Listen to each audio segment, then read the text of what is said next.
ஒவ்வொரு நாள்லையும் நிறைய உணர்வுகளை நம்ம சந்திச்சுக்கிட்டே இருக்கிறோம். நம்ம அந்த எமோஷன்ஸை பற்றி தான் பார்க்க ஆரம்பித்தோம். அது இடையில 2 எபிசோடு நம்ம வேறு டாபிக் பேசுகிற மாதிரி ஆயிடுச்சு. ஏன் அப்படின்னா, குழந்தைகள் தினத்துக்காக ஒரு டாப்பிக்கும், அதை தாண்டி எண்ணங்கள் அப்படின்னே ஒரு டாப்பிக்குமே நம்ம சரித்திர படிப்போம் தளத்தில் நடந்ததால் இந்த 2 டாப்பிக்கும் நம்ம இதுக்கு முன்னாடி 3ஆவது வாரத்தில் பேசின அந்த உணர்வுகள், அந்த எமோஷன்ஸுங்கிற அந்த டாப்பிக்கை டச் பண்ண வைக்கலை. நம்ம அந்த எமோஷன்ஸ் பேசுனதில் எங்கே விட்டோம், எதில் விட்டோம், யாருக்காவது ஏதாவது ஞாபகம் இருக்கா அப்படின்னு தெரியல. அதனால் ஒரு சின்ன ரீகேப் மாதிரி எமோஷன்ஸை ஸ்டார்ட் பண்ணிவிட்டு அதில் நான் ஏற்கனவே எடுத்த 2 எமோஷன்ஸை அதை சொல்லிவிட்டு அடுத்த 2 எமோஷன்ஸ்க்கு இன்றைக்கி வரலாம். குறிப்பாக மனிதனுடைய மனநிலை எதை சார்ந்து அமையுதுன்னா, ஒரு எண்ணத்தை சார்ந்து அமையுது. ஒரு எண்ணம் அதோடைய கட்டமைப்பு நேராக உங்களுக்குள்ள இன்னும் சில எண்ணங்களையும் அதை சார்ந்த தகவல்களையும் உள்ள அனுப்பி அதை உங்கள் மைண்டு ப்ராசஸ் பண்ணும்போது, அந்த ப்ராசஸ் பண்ணுற விஷயத்துலேயே இம்மீடியட்டாக நடக்கிற கெமிக்கல் ரியாக்ஷன் மாதிரி நடக்கிற விஷயம் என்ன அப்படின்னா எமோஷன்ஸ். இதுக்கு இந்த தாட்டுக்கும் எமோஷனுக்கும் எவ்வளோ கேப்பு அப்படின்னா, காலையில் யோசித்து நைட்டு எமோஷன் ஆகிறதெல்லாம் இல்லை. நம்ம என்ன பண்ணுறோம், நானோ செகண்ட்ஸில் 0.02 செகண்ட்ஸுக்குள்ளேயே ஒரு விஷயம் நமக்கு ப்ராசஸ் ஆகுது. ஒரு தாட் ப்ராசஸ் ஆகுது. இப்போது நீங்கள் நான் பேசிகிட்டு இருக்கிறத கேட்கும்போது ஒவ்வொருத்தருக்கும் ஒவ்வொரு எண்ணம் உங்களுடைய பின்னோட்டத்தில் போய்கிட்டுருக்கோம். அப்போ நீங்கள் கவனிக்கலைன்னு அர்த்தமா? இப்போ உங்களையும் உங்களுடைய வேலையையும் இந்த எண்ணம் எப்படி பாதிக்குது? அது ஆட்டோமேட்டடாக ரெக்கரிங்காக பின்னாடி ரேடியோ பெட்டி மாதிரி ஓடிக்கிட்டே இருக்குது. என்னென்ன சொல்லுது? இந்த அம்மா இன்றைக்கி என்ன சொல்கிறாங்கன்னு தெரில. எப்போ சொன்னாலுமே ஏதாவது சம்மந்தமே இல்லாமல் புதுசாக ஒரு விஷயத்த சொல்லுவாங்க. ஏற்றுக்கிறதே கஷ்டமாக தான் இருக்கும். ஆனாலும் ஏதோ ஒன்று இருக்குது, சரி போவோம் சரித்திரம் படைப்போம் தளத்துக்கு, இப்படி கூட தோணலாம். ஒருத்தருக்கு பின்னாடி உங்களோட அலைவரிசையில் இது எதுவுமே ப்ராக்டிக்கலாக ஒத்து வர மாதிரி பேசலை.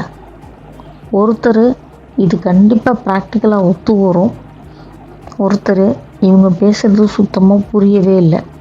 இப்போ இது எல்லாமே எண்ணங்கள் தான். ஆனால் இது எல்லாம் நேராக இம்மீடியட்டாக ஒரு எமோஷனாக மாறுமா அப்படின்னா மாறாது. ஏன் மாறாதுன்னா, எனக்கும் உங்களுக்குமான தொடர்போ இல்லை நீங்கள் என்னையை உருவகப்படுத்தி வைத்திருக்கிறதோ அதெல்லாம் ரொம்ப மிக குறைவாக இருக்கும். ஏற்கனவே ஒரு விஷயம் முடிவு எடுத்துகிட்டு வர வந்திருப்பீங்க. கண்டிப்பாக வியாழக்கிழமை இந்த அம்மா பேச தான் போகிறாங்க, புதிய ஒரு கோணத்தில் ஒரு விஷயத்தை கேட்போம் அப்படிங்கிறத முடிவு எடுத்துகிட்டு வந்ததுனால என்ன எண்ணம் வந்தாலும் என்ன பண்ணுவீங்க, அதுக்குள்ளே ஒரு உணர்வு நிலைக்கு போக மாட்டீங்க. மேக்ஸிமம் சம்டைம்ஸ் கோவம் கூட வரும். கோவம் வந்தால் வெளியில் எடுத்துகிட்டு இப்போது லீவ் த ரூம்னு சொல்லிட்டு போயிடுவோம். அப்போது மன்னிக்கவும். அப்போ உங்களுடைய ஒவ்வொரு எண்ணமும் ஒரு எமோஷனாக மாறுது. அதை யார் ப்ராசஸ் பண்ணுறா? நம்ம மைண்டு தான் ப்ராசஸ் பண்ணும். அப்போ guilt, regret, shame, blame, fear and anger. இதுதான் நான் அடிப்படையாக பார்க்குற 6 emotions. Guilt, regret, shame, blame, fear and anger. இப்போ உங்களுக்கு ரிக்ரெட் பற்றியும் கில்ட்டு பற்றியும் சொல்லியிருப்பேன் ஃபஸ்ட்டு வாரத்தில். அது ஒரு சின்ன ரீகேப். இந்த கில்ட் அப்படிங்கிறது எங்கேருந்து வந்துச்சு? முதல்ல மனுஷனுக்குள்ள தோன்றின சில உணர்வு நிலைகளில் நான் பார்க்குற விஷயம் கில்ட்டு தான் ஃபஸ்ட்டு. குற்ற உணர்வு, என்னை நானே குற்றம் சொல்லிக்கிறது. இது தப்பாக செஞ்சிட்டனோ, இது இப்படித்தான் செஞ்சுருக்கணுமோ, நான் செஞ்சதெல்லாம் தப்போ, 10 வருஷத்தை வீணாக்கிட்டனோ, இது ஏன் என்னால் செய்ய முடியாமல் போச்சு, எல்லாமே கில்ட்டு. கில்ட்டுங்கிறது நமக்கே தெரியாமல், இல்லைங்க என்கிட்டலாம் குற்ற உணர்வுலாம் இல்லைங்க அப்படின்னு சொன்னால் அந்த மனுஷன் கண்டிப்பாக குற்ற உணர்வு இருக்கும். ஏன் அப்படின்னா அது எந்த ஃபார்மில் உங்களுக்குள்ளே இருக்குங்கிறதே தெரியாது. ஏன்னா மனுஷனுடைய சிஸ்டத்தில் ரொம்ப பேசிக்காக உருவாகக்கூடியது கில்ட்டு தான். இந்த குற்ற உணர்வு நாமளை எந்த இடத்துலேருந்து ஆப்ரேட் பண்ண வைக்கிது அப்படின்னா, ஒரு பழைய சம்பவம், பழைய நிகழ்வுலேருந்து நம்மளை ஆப்ரேட் பண்ண வைக்கிது. ஒரு குழந்தை உருவாகக்கூடிய குழந்தையுடைய 7 வயது வரைக்கும் குழந்தை தீட்டா ஸ்டேட் ஆஃப் மைண்டில் தான் இருக்கிறாங்க. இந்த தீட்டா ஸ்டேட் ஆஃப் மைண்ட்னா என்ன அப்படிங்கிறத இன்னொரு நாள் பார்ப்போம். ஆனால் இன்றைக்கி தகவலாக மட்டும் எடுத்துக்கொள்ளுங்க. ஏன்னா நான் இது உள்ளுக்குள்ளே போனேன்னா அது ஒரு 1/2 மணி நேரம் ஆகிடும். இப்போ இந்த தீட்டா ஸ்டேட் ஆஃப் மைண்டில் அவங்க இருக்கும்போது என்ன அவங்களுக்கு பாசிபிலிட்டி அப்படின்னா, பெருசாக அவங்க எமோஷன்ஸ்குள்ளே இருக்க மாட்டாங்க. எமோஷன்ஸ்குள்ளனா அழுவாங்க, சிரிப்பாங்க, கோவப்படுவாங்க, விளையாடுவாங்க, கத்துவாங்க, இதெல்லாம் இருக்குமே ஒழிய இதெல்லாம் ரியாக்ஷன்ஸ். ஓகே. ஆனால் பெருசாக அவங்களுக்குள்ள ஒரு குற்ற உணர்வோ, ஒரு கோபமோ, இந்த மாதிரிலாம் குழந்தைங்களுக்குள்ளே இருக்காது. ஏன் இருக்காது அப்படின்னா, அவங்களுடைய அந்த தீட்டா ஸ்டேட்டே அவங்கள அழகாக என்ன பண்ணிடும், ஃபில்ட்ரு பண்ணி இந்த மாதிரியான ஸ்ட்ராங்கஸ்ட் எமோஷன்ஸ்குள்ளே உள்ளே கொண்டு வராது.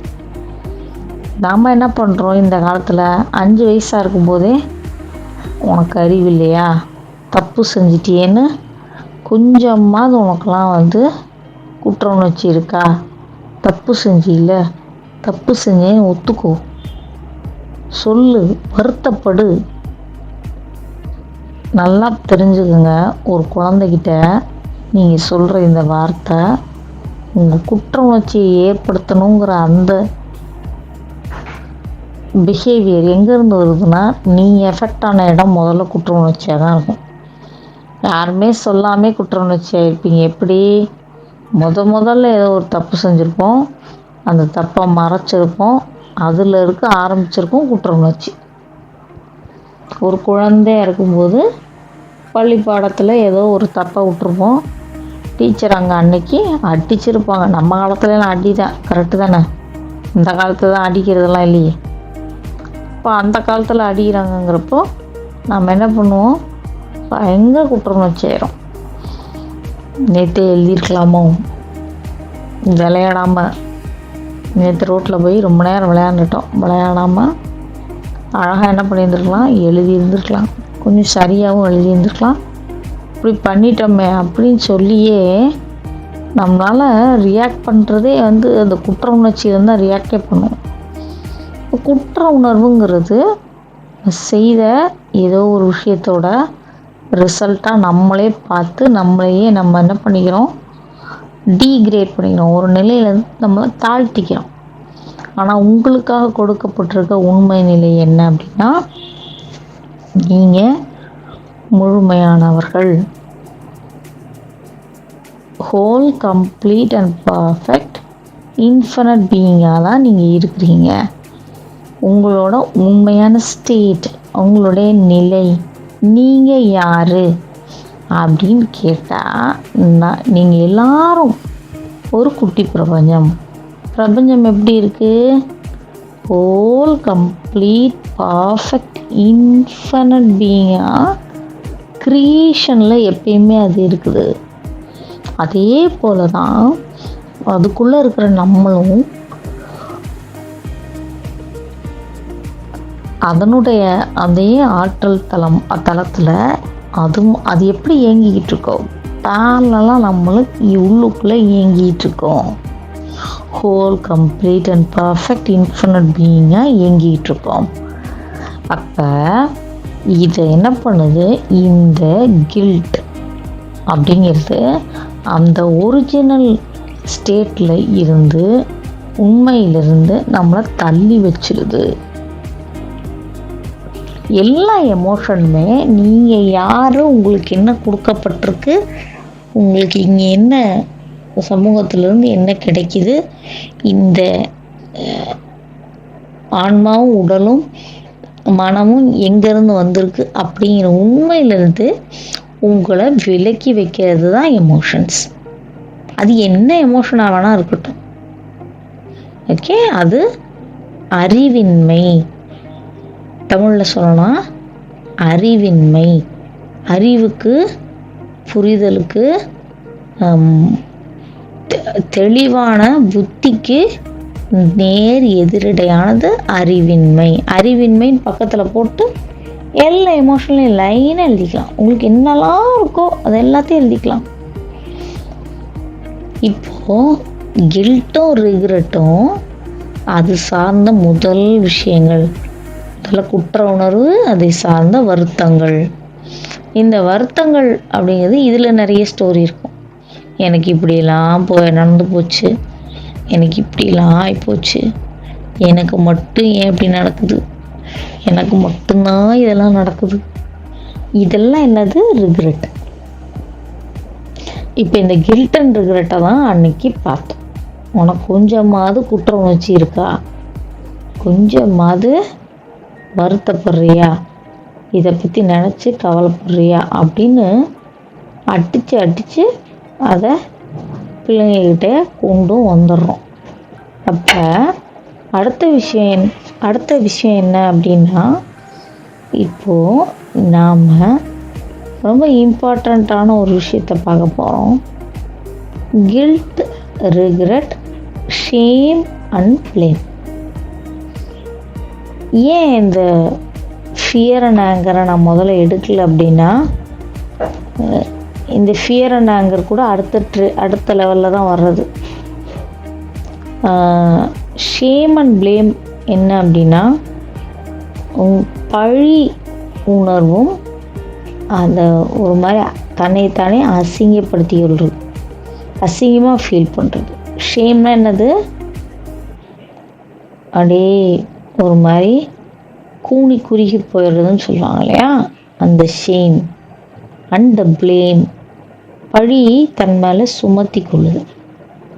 இந்த ரெண்டும் எங்கேருந்து வரும் அப்படின்னா, இந்த குற்ற உணர்வு இருக்குல்ல, அவங்களோட பிரதர் அண்ட் சிஸ்டர் தான் இவங்க. இந்த குற்ற உணர்வு என்ன செய்யும் அப்படின்னா, அது ப்ரொஜெக்ட் ஆகி ரொம்ப டாமினண்ட்டாக மண்டைக்குள்ளே ஓடிக்கிட்டே இருக்கும்.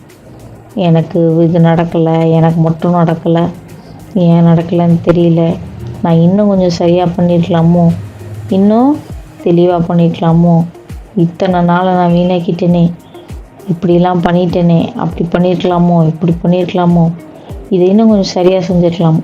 இது எல்லாமே கில்ட்டு தான்.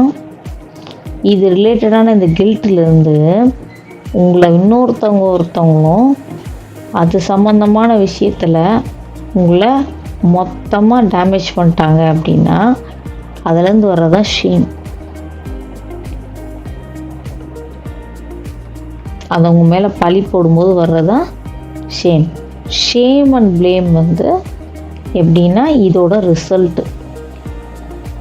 இது வரும்போதே தானாகவே நீங்கள் என்ன பண்ணுவீங்க, ரொம்ப அசிங்கமாக உணர்வீங்க. அந்த பழி உணர்வை உங்கள் மேலே நீங்களே சாத்திப்பீங்க, இல்லைன்னா வேறு யாராவது பக்கத்தில் இருக்கவங்க உங்கள் மேலே பழி சொல்லுவாங்க. அப்போ ஷேமும் ப்ளேமும் இது சார்ந்த எமோஷன் தான். இப்போ இந்த எமோஷன்ஸு இவ்வளோ உட்காந்து பார்க்குற அளவுக்கு ரொம்ப முக்கியமான விஷயமானா ஆமாம். ஏன்னா இது எப்படி உருவாகுதுங்கிறது தெரிஞ்சுக்கிட்டா நீங்கள் யாருங்கிற அறிதல் இந்த அறிவின்மையை உங்ககிட்ட இருந்து எடுத்துடும், வெளியில் கொண்டு போய் வெளியில் தள்ளி விட்டுரும். ஏன் அப்படின்னா உங்களுடைய பெருவெளி, நீங்கள் ஒரு பெரிய வெளி, அதாவது தளம், நீங்கள் ஒரு ஸ்பேஸாக இருக்கிறீங்க. கரெக்டாக? வந்து இந்த உடம்பாக நாம் வந்து கன்சிடர் பண்ணிகிட்டு இருக்கிறதுனால தான் நிறைய எண்ணங்களும் நிறைய எமோஷன்ஸையும் ஃபீலிங்ஸையும் ஸ்ட்ராங்கான ஆக்ஷன்ஸையும் நாம் இங்கே நம்ம தளத்தில் பார்த்துட்ருக்கோம். உண்மை என்னன்னா இது எதுவுமே நாம் அறிவு பயன்படுத்தி செய்கிறது இல்லை, ஆட்டோமேட்டிக்காக நிகழுது. அப்போ உங்களுக்குள்ள அவேர்னஸ், அறிவு, விழிப்புணர்வு, இந்த விழிப்புணர்வு நிலையிலேருந்து இந்த எமோஷன்ஸை பார்க்கும்போது இது நான் அல்ல, இது என்னுடையதும் அல்ல, இதை விட நான் பெரியவன் அப்படின்னு சொன்னீங்கன்னா அது உங்களை விட்டு ட்ராப் ஆகும். ஒரு பேசிக்கான அந்த கில்ட்டு, ரிக்ரெட்டு, ஷேமு, ப்ளேமெல்லாம் கொஞ்ச நேரம் உங்கள் மைண்டை ப்ராசஸ் பண்ணுறது மூலிமா வெளியில் சரி பண்ணி வெளியில் எடுத்துடலாம். இந்த ஃபியரும் ஆங்கரும் எங்கேருந்து வர்றாங்க அப்படின்னா, தப்பு செஞ்சிட்டேனே அப்படிங்கிறதுலேருந்தும் ஃபியர் வரும், இது தப்புலேருந்து எங்கேயா மாட்டிக்கக்கூடாதுங்கிறதுலேருந்து ஃபியர் வரும். அடுத்த ஃபியர் எப்படிப்பட்ட ஃபியராக இருக்கும் அப்படின்னா, சுற்றி இருக்க என்விரான்மெண்ட்டு இந்த உள்ளுக்குள்ளே செஞ்ச விஷயத்தினால, இந்த ஃபியர்னால், அறிவின்மையினால் என்விரான்மெண்ட்டே எதிரியாக மாறிடும். அந்த மழை பெஞ்சா எனக்கு பயம், இடி இடித்தா பயம், இப்படி போனால் பயம், அப்படி போனால் பயம், இந்த ரோட்டில் போக பயம், காரில் போக பயம், சைக்கிள் ஓட்ட பயம், எல்லாத்துக்கும் பயம். ஏன்? உங்களுக்குள்ளே இருக்கிற அந்த ஸ்பேஸை வெளியில் இருக்க என்விரான்மெண்ட்டோட கனெக்ட் ஆகாததுனால பயம் வேறு விதங்களில் பயமாக வருது. இப்போ பயம் என்னது? அறிவுக்கு புறம்பான அறிவின்மை. எல்லா உணர்ச்சிகளுமே அறிவுக்கு புறம்பான உணர்வு நிலைகள். அப்போ இந்த உணர்ச்சிகள்லேருந்து வெளியில் வரணும், இதிலேருந்து நாம் எஸ்கேப் ஆகணும் அப்படின்னா அதை ரெசிஸ்ட் பண்ணாதீங்க. இதிலேருந்து எப்படியா தப்பிச்சிடணும் இல்லை. ஃபியருங்கிறது இப்போ தப்பிச்சு ஓடக்கூடிய விஷயம் இல்லை, ஆனால் ஃபியரை எதிர்கொள்ளலாம். நான் எப்போயுமே சொல்லுவேன், மைண்டை கண்ட்ரோல் பண்ண முயற்சி பண்ணாதீங்க, ட்ரெயின் பண்ணுங்கள், டேம் பண்ணுங்கள், நாய்க்குட்டி மாதிரி பழக்குங்க அப்படின்னு. அப்போது ஃபியர் வரும்போது என்ன செய்யலாம் அப்படின்னா, ஃபியர்கிட்ட அறிவை சொல்லணும், உண்மையை சொல்லணும். நான் யார்? ஹூ ஆம் ஐ is a whole complete perfect and infinite being. நான் எல்லையற்றவனாக இருக்கேன் அப்படிங்கிறத அந்த உணர்ச்சி நிலைக்கிட்ட சொல்லலாம். இப்போ சொல்லும்போது அது என்ன ஆகும்னா, மைண்டு ஃபில்டர் பண்ணி அந்த பர்டிகுலர் விஷயத்தை பார்க்குற விதத்தை சற்று நிறுத்தி வேறு மாதிரி பார்க்க ஆரம்பிக்கும். ஃபியர்லேருந்து வர்றது தான் ஆங்கர். ஆங்கருங்கிறது தனிப்பட்ட ஒரு விஷயம் கிடையாது. ஃபியர் மேனேஜ்மெண்ட்டுக்குள்ள ஃபியர் என்ன பண்ணும் அப்படின்னா, தன்னையே தற்காத்துக்கிறதுக்காக அது ஒரு மாஸ்க் போட்டுக்கும். அதுதான் ஆங்கரே ஒழிய, ஆங்கருங்கிறது ஒரு தனிப்பட்ட உணர்ச்சி நிலை கிடையாது. ஃபியரை தான் மாற்றி ஃபியர்லேருந்து தான் அது எவால்வ் ஆகி வேறு மாதிரி காட்டும். எங்கே என்னுடைய பதவி பறி போயிடுமோ, என்னோடய ஸ்டேட் ஆஃப் இந்த ரெகக்னேஷன் பறி போயிடுமோ அப்படிங்கிறப்போ ஆங்கர் வரும். என்னடா பெரிய வார்த்தை சொல்கிறாங்களே அப்படின்னு யோசிக்காதீங்க. ரொம்ப சிம்பிள். ஃபியர் எப்போ வருது? அறிவின்மையிலேருந்து வருதா? அப்போ என்ன ஆகுது? நம்முடைய தகுதி இழந்து போகிறதா உணர்றோமா? நான் ஐயோ என்னப்பா இப்படி இருக்கனே, என்னால் எதுவுமே பண்ண முடியல அப்படிங்கிறது தான் ஃபியரோட உச்சக்கட்ட நிலை. அப்போ என் கைக்கு மிஞ்சி போயிடுச்சேங்கிற ஃபியர் வரும்போது, பயம் வரும்போது, பயத்திலிருந்து வெளியில் வர்ற டைமில் என்ன ஆகும்? என்னை எப்படியாவது தற்காத்துக்கணுமே, என்னை எப்படியாவது ப்ரூவ் பண்ணணுமே, என்னை இவங்களுக்கெல்லாம் எப்படி புரிய வைக்கிறதுன்னு தெரியலேங்கிறப்போ அங்கே கோவம் ஆட்டோமேட்டிக்காக என்ன ஆகும்? ட்ரிகர் ஆகி வெளியில் வரும். இப்போது ஓவராலாக நாம் இந்த எமோஷன்ஸ் என்னவா ப்ளே பண்ணுது, எப்படி ப்ளே பண்ணுது அப்படிங்கிறத பார்த்துட்டோம். இதெல்லாம் எப்படி ஹேண்டில் பண்ணுறது? இந்த கதையெல்லாம் சரிதாங்க. ஆனால் ஒரு நாளைக்கு வர்ற எல்லா எமோஷன்ஸும் நீங்கள் கூட்டி பெருக்கி போட்டிங்கன்னா இந்த 6 எமோஷன்ஸ்குள்ளே மேக்ஸிமம் கொண்டு வந்து அடைக்கிடலாம். இது இல்லாமல் வேறு ஏதாவது எமோஷன்ஸ் இருக்கிற மாதிரி யாருக்காவது ஃபீல் ஆகுதா? இருந்தால் நீங்கள் என்கிட்ட சொல்லலாம்.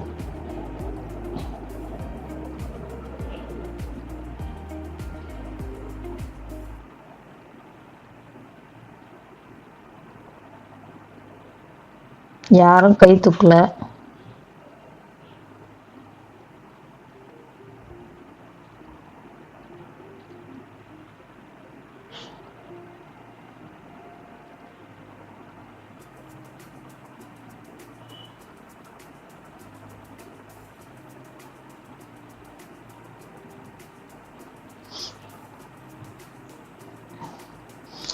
அதாவது மகிழ்ச்சி, அன்பு அப்படிங்கிறத அனுப்பியிருக்காரு. இது எமோஷன்ஸ் கிடையாது, இதெல்லாம் ரியாக்ஷன்ஸ். ஓகே, இதெல்லாம் ரியாக்ஷன்ஸ். ஒரு பர்டிகுலர் இதுலேருந்து ஃப்ரீக்குவென்சிலேருந்து நீங்கள் எமோட் ஆகுறீங்க. அது இதுவும் ஒரு விதமான எமோஷன்ஸ்னு சொல்லலாம். ஆனால் எப்படின்னா உங்களுக்கு சர்வ் பண்ணக்கூடிய விஷயமா இருக்கிறதுனால அந்த ஹையர் ஃப்ரீக்குவென்சியில் வர எமோஷன்ஸ் இதெல்லாம். இந்த எமோஷன்ஸ் எல்லா நேரமும் உங்கள்கிட்ட இருக்குமானா இருக்காது. நம்ம டீல் பண்ண வேண்டிய எமோஷன்ஸ் அப்படிங்கிறதான் நான் பேசிகிட்ருக்கேன். அதில் நாம் இந்த குறைந்த அலைவரிசையில் இருக்க விஷயங்களை பார்த்துட்ருக்கோம். இந்த லவ்வு, ஹாப்பினஸ்ஸு, ஜாய், கிரேட்ஃபுல்னஸ்ஸு, கிராட்டிடியூடு இதெல்லாம் உயர்ந்த அலைவரிசையில் இருக்கிற விஷயங்கள். அந்த விஷயங்கள் எல்லாமே நீங்கள் உங்கள் ஸ்டேட்டை கரெக்டாக புரிஞ்சுக்கிறீங்க, நீங்கள் யாருங்கிறத புரிஞ்சுக்கும் போது கிடைக்கிற ரிசல்ட்ஸு. இது என்ன, இந்த கீழே இருக்கிறத கோடு ஒன்று போட்டுக்கோங்க. ஒரு கோடு போட்டு நான் யாருங்கிறத உணர்கிற அறிவு நிலைக்கு மேலே இருக்க விஷயங்கள் தான் என்னது, இது எல்லாமே. ஆனால் இந்த கீழே இருக்க விஷயம்லாம் இந்த கோடுக்கு கீழே இருக்குது. அறிவின்மை, அறிவு.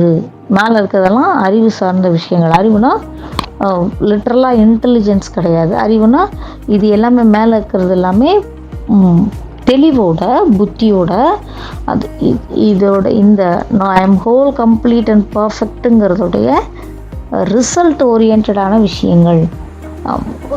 அதாவது இது எல்லாமே இதுக்கு என்ன சொல்கிறது, பதிலாக இன்னும் கரெக்டான தமிழ் வேர்டு எனக்கு சொல்ல தெரில. இந்த உணர்வு நிலை உங்களுக்கு வெளிப்படுத்தக்கூடியது இப்படி அழகாக வெளிப்படுத்துகிற மாதிரியான சுச்சுவேஷனில் இருக்க தான் அன்பு, நன்றி உணர்வு, காதல், மகிழ்ச்சி இதெல்லாமே ரியாக்ஷன்ஸாக வரும். இப்போ இந்த அழகான எமோஷன்ஸ்லாம் எப்படி அது தன்னைத்தானே உருவாக்கிக்குது, எதை சுற்றி அதெல்லாம் இயங்குது அப்படின்றது ஒரு நாள் தனியாக பார்ப்போம். இந்த லோவர் ஃப்ரீக்குவென்சியில் இருக்கிற இதெல்லாம் ஹையர் ஃப்ரீக்குவென்சி எமோஷன்ஸு. கண்டிப்பாக அதுவும் எமோஷன்ஸ் தான். இதெல்லாம் இதோட ரியாக்ஷன்லேருந்து வர்றது தான். நான் அப்படித்தான் பார்க்குறேனே ஒழிய அதை தனிப்பட்ட எமோஷனாக பார்த்து இது மாதிரி தான் இதுவும் எமோஷன் அப்படின்னு நான் சொல்ல விரும்பலை. ஏன் அப்படின்னா இந்த கோட்டுக்கு கீழே இருக்கிறது, இந்த கோட்டுக்கு மேலே இருக்கிறது, அறிவின்மைக்கு கீழே இருக்கிறது, அறிவுக்கு மேலே இருக்கிறது. அப்போ ஒரு விழிப்புணர்வு நிலைக்கு மேலே இருக்கிறது, விழிப்புணர்வு நிலைக்கு கீழே இருக்கிறது. இந்த 2 கோட்டில் என்ன ஆகுது, கீழே இருக்க உணர்வு நிலைகளை தான் பார்த்துட்ருக்கோம், எமோஷன்ஸை பார்த்துட்ருக்கோம், உணர்ச்சிகளை பார்த்துட்ருக்கோம். இந்த உணர்ச்சிகள் நம்ம வாழ்க்கை என்ன பண்ணுது, லோவர் ஃப்ரீக்வன்சியில் ஆப்ரேட் பண்ண வைக்குது. ரொம்ப லோவர் ஃப்ரீக்வன்சியில் ஆப்ரேட் பண்ண வைக்குது. அதுவும் ஃப்ரீக்வன்சி அப்படின்னு எடுத்தோடனே பார்த்திங்கன்னா ரொம்ப தீவிரமான அதுக்கு ஒரு பெரிய ஆராய்ச்சி இருக்குது. நம்ம எல்லாருமே ஒரு அலைவரிசையில் தான் இயங்கிக்கிட்டு இருக்கோம். இப்போ இந்த உடலாக பார்த்துட்ருக்கோம் இல்லையா, இந்த உடலில் இருக்கிற ஒவ்வொரு அணுவும் ஒரு அதிர்வோடு இயங்கிகிட்ருக்கு நம்ம உடலை. அப்போ நம்ம எல்லாருமே ஒரு பர்டிகுலர் ஃப்ரீக்குவென்சியில் ஒவ்வொருத்தரும் இயங்கிகிட்ருக்கோம். இப்போ இது கேட்டுக்கிட்டு இருக்க ஃப்ரீக்குவென்சியில் ஓரளவுக்கு ரொம்ப நிதானமாக ஆசுவாசப்படுத்தி கொள்ளப்பட்ட நிலையில் உடல் மனமும் அப்படி பொறுமையாக இயங்கிட்டுருக்கோம். இல்லை ஒரு சிலருக்கு பயங்கர கோபம் கூட வரலாம், இந்தம்மா சொல்கிற எதுவுமே புரியலைங்க, அதுவும் ஒரு வைப்ரேஷன் தான். அப்போ நம்ம வைப்ரேட் பண்ணுற மனிதர்களாக இருக்கோம். எதை வச்சு வைப்ரேட் பண்ணுறோம், இந்த அறிவை வச்சு வைப்ரேட் பண்ணுறோம், அறிவின்மையை வச்சு வைப்ரேட் பண்ணுறோம். இந்த நிதானம், அமைதியாக இருக்கிறது, ஹாப்பியாக இருக்கிறது, பொறுமையாக இருக்கிறதெல்லாம் அறிவுக்கு மேலே இருக்கிற ஃப்ரீக்குவென்சிஸு. அறிவின்மைக்கு கீழே இருக்க ஃப்ரீக்குவென்சிஸில் என்னது, எல்லாமே லோவர் ஃப்ரீக்குவென்சி. அந்த லோவர் ஃப்ரீக்குவென்சி என்ன அப்படின்னா உங்களை தாழ்த்தி கொள்கிற மாதிரி இந்த எமோஷன்ஸ்னால் உங்களோட ஃபீலிங்கே ரொம்ப ஹெவியாக, சில நேரங்களில் பார்த்தீங்கன்னா எமோஷனை தாண்டி என்னமோ ரொம்ப கடுமையாக இருக்குங்க, பேர் சொல்ல தெரில, ஹெவியாக இருக்குது, அழுத்தமாக இருக்குது, ஏதோ அடைச்சி வச்ச மாதிரி இருக்குது, கல்லை போட்ட மாதிரி இருக்குது. இதெல்லாம் நம்ம ஏன் சொல்கிறோம் அப்படின்னா இதெல்லாம் ஃபீலிங். இதெல்லாம் உடலால் அந்த உணர்ச்சியை உடம்பு உணர்ந்துருச்சு. அதனால உடம்பும் சேர்ந்து என்ன பண்ணுது, அதோட ஃப்ரீக்குவென்சியில் டார்க்கர் சைட் ஆஃப் ஃப்ரீக்குவென்சியை பார்க்குது. அந்த டார்க்கர்னால் ரொம்ப அழுத்தமான லைட்னஸ் இல்லாத எதிர்ப்பதம். லைட் அண்ட் லைட்னஸ் என்ன, ஒளியின் தன்மை, லகுவான தன்மை, லேசான தன்மை. இப்போ நீங்கள் ஹாப்பியாக இருக்கும்போது எப்படி இருப்பீங்க, ரொம்ப லேசாக இருப்பீங்க, சரியா, ரொம்ப உங்களுக்கு பிரைட்னஸ் இருக்கும். லவ் பண்ணும்போது எப்படி இருப்பீங்க, அதுவும் அப்படித்தான் இருப்போம், லேசான தன்மையில் இருப்போம். நன்றி உணர்வு கொடுக்கும்போது எப்படி இருப்போம், லகுவான தன்மையில் ஒளி உணர்வோடு இருப்போம். இதுக்கு நேர் ஆப்போசிட்டாக இருக்கிறது தான் இந்த லோவர் ஃப்ரீக்குவென்சியில் இருக்கிற விஷயம். லகுவற்ற கடினமான தன்மை, கடுமைத்தன்மை மற்றும் இருட்டு. அதாவது இதுக்கு நேர் ஆப்போசிட்டாக இருக்கிற விஷயத்த நம் உடல்நிலை உணர ஆரம்பிக்குது, அந்த ஃபீலிங்காக மாறுது. அப்போ அந்த ஃபீலிங் எப்படி இருக்குது, உங்கள் உடல் முழுவதும் ஒரு நாளை அபகரிச்சிருது, ஒரு நாள் ஃபுல்லுமே அந்த மாதிரி இருக்குது. சில நேரங்களில் ஒரு மாற்றம் வருது, நண்பர்களோட திடீர்னு ஒரு இடத்துக்கு போகிறீங்க, ஒரு காப்பி குடிக்கிறீங்க, ஒரு டீ குடிக்கிறீங்க, ஓரளவுக்கு மைண்ட் அதுலேருந்து பிரேக் ஸ்டேட் எடுத்து வேறு விஷயத்தை சிந்திக்க ஆரம்பிக்கும்போது திரும்பவும் லகுவான தன்மைக்கு திரும்புகிறீங்க. நம்மளே அறியாமல் அந்த கடுமைத்தன்மை எப்போ போச்சுன்னு தெரியல. இப்போ எப்படி அந்த கடுமைத்தன்மை போகுது, புரிதலுக்கு வர்றோம். எங்கே பிரேக் ஸ்டேட் எடுக்கிறோமோ அந்த இடத்துலேருந்து அறிவு கொஞ்சம் வேலை எடுத்து இதுக்கு மேலே இதை வச்சுட்டு உட்காந்துருந்தா நம்மளால் இன்றைக்கி வேலையை பார்க்க முடியாதுங்கிறதுனால இந்த பிரேக் ஸ்டேட் எடுக்கும்போதே காப்பியோ டீயோ இல்லை ஏதோ ஒரு பேச்சு பேசும்போது சிரிக்கிறதோ, இல்லை ஒருத்தரை பார்க்கும்போது நல்ல அன்பான உணர்வோடு இருக்கிறதோ, பிடித்தவங்களை பார்க்கும்போது சிரிக்கிறது, இது மாதிரிலாம் உங்களுக்குள்ளேருந்து விஷயங்களை ஷேர் பண்ணும்போதும் எல்லாமே என்னவாகுது, லகுவான தன்மைக்கு லேசாக உங்களை அப்படியே டியூன் அப் பண்ணி மாற்றிடுது. ரேடியோ ஸ்டேஷன் அழுதுகிட்டு இருந்த ரேடியோ ஸ்டேஷன்லேருந்து நேர் எதிராக இருக்கிற ரேடியோ ஸ்டேஷனுக்கு மாறிடுது. அதாவது வேறு உயர்ந்த நிலையில் இருக்க ரேடியோ ஸ்டேஷனுக்கு போயிடுது, ஹையர் ஃப்ரீக்குவென்சிக்கு போயிடுது. அப்போ அங்கே என்ன ஆகுது, ரிலாக்ஸ் ஆகிட்டு ஹாப்பினஸ் வர ஆரம்பிக்குது, ஜாய் வர ஆரம்பிக்குது. நீங்கள் என்ன பண்ண ஆரம்பிக்கிறீங்க, வேகமாக உங்களுடைய அடுத்த படிநிலையில் இருக்கிற வேலைகளை கிளாரிட்டியோட, லைட்னஸோடு செய்ய ஆரம்பிக்கிறீங்க. அப்போது இந்த ஃப்ரீக்குவென்சிஸில் இருக்கிற ஒவ்வொரு நேரமும் நீங்கள் ஒரு விஷயத்தை ப்ரொடியூஸ் பண்ணி வெளியில் விடுறீங்க. ஷேம், ரிக்ரெட்டு, ப்ளேமு, கில்ட்டு, ஆங்கர், ஃபியர்லேருந்து என்ன வெளியில் வருது அப்படின்னா மொத்தமாக ஒரு நெகட்டிவிட்டி, ஒரு சரியான உணர்வு நிலையில். நெகட்டிவ்னு சொல்கிறத விட அது லெகுவான தன்மையை நம்ம பரப்பலை, கடுமையான தன்மையை நம்ம சுற்றி இருக்க எல்லாத்துக்கிட்டையும் பரப்புவோம். ஒரு பேனாவை பயன்படுத்துவதோ, ஒரு அது பக்கத்தில் இருக்கிற வாட்டர் கேனை பயன்படுத்துகிற டம்முன்னு தூக்கி வச்சோம் அப்படின்னா அது என்ன அதிர்வு நிலைக்கு உள்ளாகும். நீங்கள் என்ன நிலையில் இருக்கீங்களோ அதே தான் அந்த அப்போ நீங்கள் தான் அந்த வாட்டர் கேனுக்கு ஓனர்னால் அந்த வாட்டர் கேன் நினைக்கும் நீங்கள் ஓனருக்கு ஏதோ பிரச்சனை போல் டம்முன்னு வைக்கிது அப்படின்னு யோசிக்கும். அது யோசிக்குமானா கண்டிப்பாக உங்கள் வைப்ரேஷன் மாதிரியே அதுக்கும் ஒரு வைப்ரேஷன் இருக்குங்க. ஒவ்வொரு பொருளும், ஒவ்வொரு விஷயமும் மறை உயிர் பொருளோடு தான் இருக்குது. அதுக்கு உயிரற்ற பொருள் அப்படின்னு நம்ம பேர் கொடுத்து வச்சுருக்கோம். எல்லாத்துக்குள்ளேயுமே மறை உயிர் இருக்குது, அதான் மறைந்து இருக்கிற உயிர்த்தன்மை இருக்குது. ஏன்னா இந்த பிரபஞ்சம் இயங்கிறது உயிர்த்தன்மையில் தான் இயங்கிக்கிட்டு இருக்கு. இந்த உயிராற்றல், இந்த உயிர் சக்தி அப்படிங்கிறது எல்லா பக்கமும் இருக்குது. நாம் அது உயிரற்ற பொருள் நம்ம முடிவு பண்ணி வச்சுட்டதுனால அதுக்குள்ளேயும் இயங்கிக்கிட்டு இருக்கிற மறை உயிரை மறந்து போயிடுறோம். இப்போ செடி கொடியெல்லாம் மதிக்கிற அளவுக்கு பொருட்களை மதிக்கிறது இல்லை. ஆனால் பொருட்களையும் நீங்கள் மதித்து நேசித்து என்னுடையது, எனக்குரியது அப்படிங்கிற மாதிரிலாம் இந்த ஒரு டம்முன்னு வைக்காமல் அதுக்கு சரியாக மரியாதை கொடுத்து பயன்படுத்தினீங்கன்னா அது உங்களோட ரொம்ப பொருந்தி உங்களுக்காக வேலை செய்யும் பாருங்கள். ஒரு வாட்சோ, ஒரு மொபைலோ, இல்லை உங்களுடைய ரேடியோ பெட்டியோ, இல்லை உங்களுடைய வாகனமோ, குறிப்பாக வாகனமோ இதெல்லாம் நீங்கள் எப்படி அலைன்மெண்ட்டில் இருக்கீங்களோ அதை பொறுத்து தான் அது வேலை செய்யும். என்னுடைய தந்தையுடைய வாகனம் எனக்கு வந்தது, நான் அவருடைய மறைவுக்கு பின்பு பயன்பாட்டுக்கு என்கிட்ட கிடச்சிது. கொஞ்சம் க்ளீனாக வச்சுக்காம விட்டுட்டேன் பாருங்கள். அப்போ ஒரு நாள் ஏதோ அப்பாவே வந்து என்கிட்ட சொன்ன மாதிரி இருந்தது. அப்பா எப்பயும் எடுக்கும்போதே ஒரு லைட்டாக ஒரு ஃபுல் இதை வந்து உள்ளுக்குள்ளேயே ஒரு துணி வச்சுருப்பார், எடுத்து டக்குன்னு ஃபுல்லாக தொடச்சிடுவார்.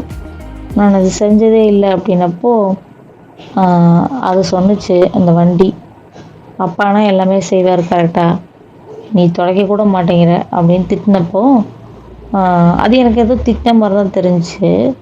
நான் வந்து எனக்கு இவ்வளோ சிரிப்பு வந்துருச்சு. உடனே வந்து அன்னையிலேருந்து என்ன பண்ண ஆரம்பித்தேன், லைட்டாவது அப்பா துடைக்கிற அளவுக்கு தொடச்சிட்டு அப்புறமா எடுக்க ஆரம்பித்தேன். சிறிய சிறிய செலவுகள் அதுக்கு செஞ்சிட்டு இருந்தப்போ ஒரு தடவை அது ஒரு பெரிய செலவு செய்கிற மாதிரியான ஒரு நேரம் வந்தது. அப்போது இது அப்பாவுடைய வண்டி, அப்பா பயன்படுத்திகிட்டு இருந்த வண்டி, அதை மிஸ் பண்ண வேண்டாம், விற்கவோ வேறு யாருக்கோ கொடுக்கவோ இல்லை இதை ரிப்பேர் பண்ணாமல் வைக்கவோ ஓரமாக போடவோ மனதில்லாதனால பரவாயில்ல செலவு பண்ணலாம் அப்படின்னு சொல்லி செலவு பண்ணோம். அன்னையிலேருந்து அந்த வண்டியுடைய அந்த தன்மையே மொத்தமாக மாறின மாதிரி எனக்கு ஒரு ஃபீல். ஏன்னா நான் ரொம்ப அதிசயமான விஷயம் என்ன அப்படின்னா, லெகுவாக இருந்த மாதிரி இருந்தது. அப்பா பயன்படுத்தினதுக்குரிய அந்த ரெஸ்பெக்டையும் ரிகார்ட்ஸையும் நான் அதுக்கு அந்த வண்டிக்கும் கொடுத்ததுனால அது அப்பா கிட்ட எப்படி அது வைப்ரேட் பண்ணுச்சோ அப்பாவுக்கு எப்படி கோஆப்ரேட் பண்ணுச்சோ அதே போல் என்கிட்டையும் அது கோஆப்ரேட் பண்ணுற மாதிரி நான் ஃபீல் பண்ணேன். நிறைய இடங்களில் விழுக போகிற மாதிரி இருக்க தருணங்களில் கூட வண்டி விழுந்ததே இல்லை. வண்டி என்னையும் காப்பாற்றி அதுவும் விழுக்காமல் சமநிலையில் இருந்த தருணங்கள் இருக்குது. அப்போ ஒரு வண்டி இவ்வளோ விஷயம் செய்ய முடியுமா அப்படின்னா, அதில் ஏறி உட்காந்து எங்கேயாவது போயிட்டு வந்தாலே ஏதோ அப்பா கூட எங்கேயோ போயிட்டு வர்ற மாதிரியான ஒரு உணர்வு. அப்பா வண்டியில் ஏற்றிட்டு கூட்டிகிட்டு போய் நம்மளை எங்கே வேணுங்கிற இடத்துல இறக்குவார் இல்லையா, அது மாதிரியான உணர்வு. லேசாகும். மூஞ்சியில் காற்றடிக்கும் போதே, இந்த வண்டியில் போகும்போதே மூஞ்சியில் காற்றடிக்கும் போதே கொஞ்சம் வேறு மனநிலையில் இருந்தால் அதை தாண்டி இலகுவானத்தன்மைக்கு வர்றது, இதெல்லாமே வண்டி கொடுக்குற ஃப்ரீக்குவென்சி. ஆனால் கண்டிப்பாக வண்டியால் தான். ஏன்னா வண்டி கிட்டத்தட்ட அப்பாவோட ரெமம்பரன்ஸில் என் கையில் இருக்கிறது. ஸோ அது மேலே எனக்கு கோவமோ, அது மேலே எனக்கு வருத்தமோ, குற்றமோ, அதனால் எனக்கு என்ன சொல்கிறது, ஒரு மாதிரி அதுக்கிட்ட நெகட்டிவான எந்த விஷயத்தையும் நான், அதாவது பயனற்ற விஷயங்கள் எதையுமே அதுக்குள்ளே நான் பொருத்தி கொள்ளாததுனால நான் என்ன பண்ணுறேன், லெகுவாக லேசாக அந்த வண்டியை பயன்படுத்துகிறேன். புரியுதுங்களா? இப்போது இது இப்படி எத்தனை பேர் எல்லாருமே ரிலேட் பண்ண முடியும்னு நான் நினைக்கிறேன். உங்கள் பேனா, உங்களுக்கு பிடித்தமான விஷயங்கள், பை, உங்களோட மொபைல் ஃபோன், இதெல்லாம் சொல்லலாம். அப்போ இது மாதிரியான விஷயங்களில் அப்போது எல்லாமே அதிர்வலைகளில் இயங்கிட்டுருக்கு. அப்படிங்கிறப்ப நீங்கள் உணர்வு நிலையை பார்த்து புரிதலோட அறிவின்மைக்கு மேலான அறிவு நிலையில் நம்ம விழிப்புணர்வுலேருந்து ஒவ்வொரு நாளும் நம்முடைய உணர்வுகளை எதிர்கொள்ள கற்றுக்கொள்வோம். எப்படி உணர்ச்சிகளை எப்படி எதிர்கொள்ளலாம் அப்படிங்கிறத வரும் வாரங்களில் பார்க்கலாம். எதிர்கொள்கிறதுனா எதிர்த்து நிற்கிறது இல்லை, இப்படி நாம் டேம் பண்ணலாம், பழக்கப்படுத்தலாம் அப்படின்னு நம்ம பார்க்கலாம். நன்றிகள்.